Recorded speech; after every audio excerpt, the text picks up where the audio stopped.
La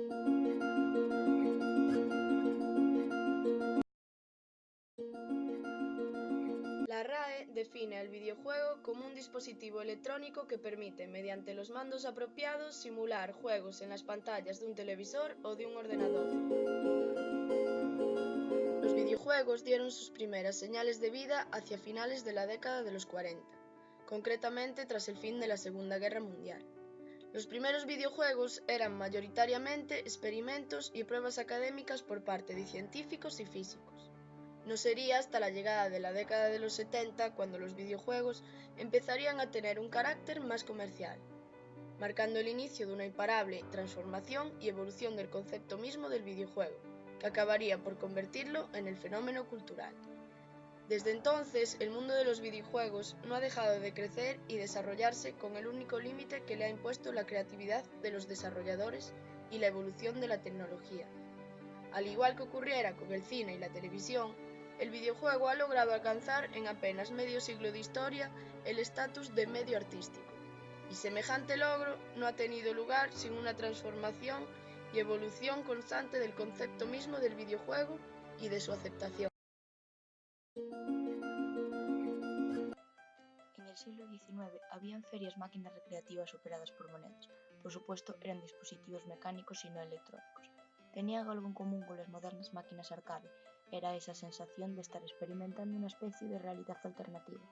En la segunda mitad del siglo XIX existía ya el precursor de las máquinas pinball. En 1930 ya había modelos interesantes y en esa misma década las máquinas pinball llegarían a ser casi como las conocemos hoy. Uno de los primeros videojuegos fue el llamado 3 en raya, el cual se desarrollaba en la máquina EDSAC y enfrentaba a un jugador contra la máquina. Otro de los primeros videojuegos fue el llamado Tenis para dos, que era un simulador del tenis de mesa, el primero en permitir el juego entre dos jugadores.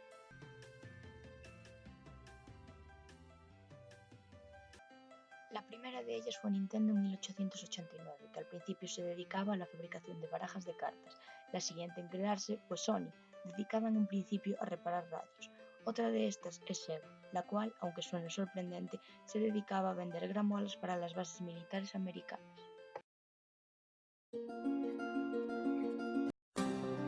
Método de ejecución, que puede ser mediante un ordenador, videoconsola u otros dispositivos adecuados como móviles o tablets. Interacción será entre el jugador y el aparato electrónico, entre varios jugadores o a través de internet, juegos online. Contener un propósito concreto, ya que tiene que presentar algún objetivo, misión o tarea que determine lo que el jugador debe o no hacer. Servir como un medio de entretenimiento, que puede presentar otros objetivos, como la educación o hacer ejercicio, pero teniendo como base este. Los gráficos se refieren a la calidad visual con la que se aprecian los elementos en la pantalla. Actualmente suelen ser entre Los videojuegos se pueden clasificar en géneros, atendiendo a factores como el sistema de juego, el tipo de interactividad con el jugador, sus objetivos, etc. Entre los géneros más populares están los de acción, estrategia, rol, aventura, rompecabezas, simulación, deportes o carreras. Por otro lado, hoy en día son habituales los videojuegos que toman elementos de más de un género, lo que ha dado lugar a géneros mixtos. Existen otras formas de clasificar como su temática, su complejidad o su finalidad.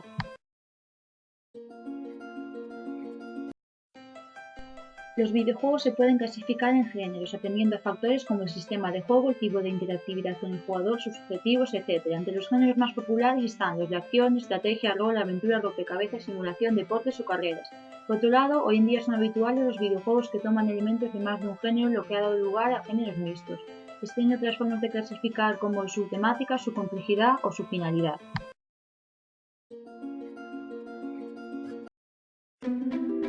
Es el sistema de clasificación por edades establecidos por la Información Paneuropea sobre Juegos, que se estableció con el objetivo de ayudar a los adultos europeos a tomar decisiones contrastadas a la hora de adquirir videojuegos. Su mecanismo consiste en el uso de imágenes que alerten de algunos contenidos del juego y el establecimiento de edades mínimas para jugar. Se estrenó en 2003 y consiguió englobar en uno solo los sistemas que ya existían. Está respaldado por los principales fabricantes de consolas y desarrolladores de juegos interactivos de toda Europa.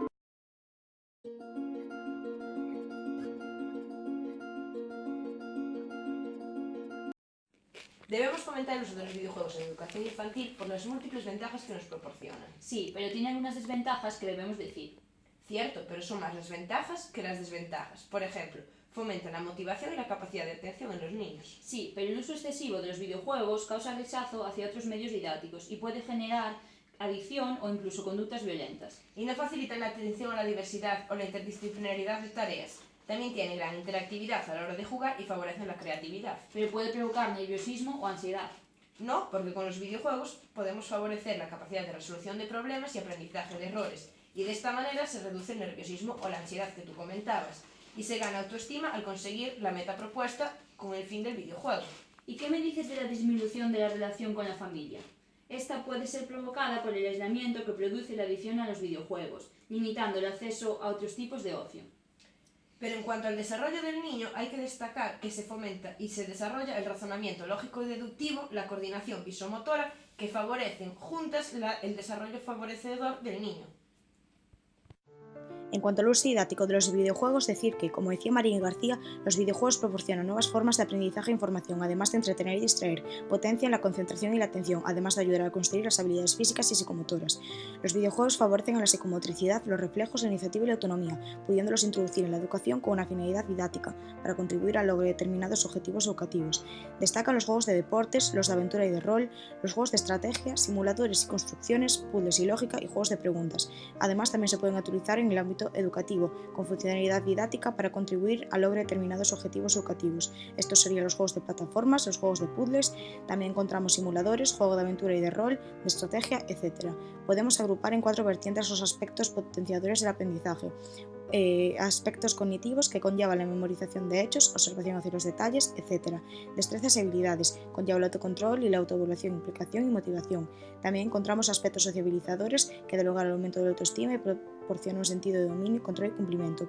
Y la alfabetización digital, que suele ser la herramienta para introducir al niño en el mundo de la informática. El profesorado debe de aprovechar los juegos como material educativo con que trabajar para aprender un contenido curricular específico, a partir de la creación de un entorno de aprendizaje que permite enfrentarse con un sistema complejo, multidimensional e interactivo, por aquí la incorporación del juego en el aula permite trabajar con todo el grupo de alumnos a través de grupos cooperativos y discusiones conjuntas que proporcionen espacios de análisis y reflexión crítica del propio entorno utilizado.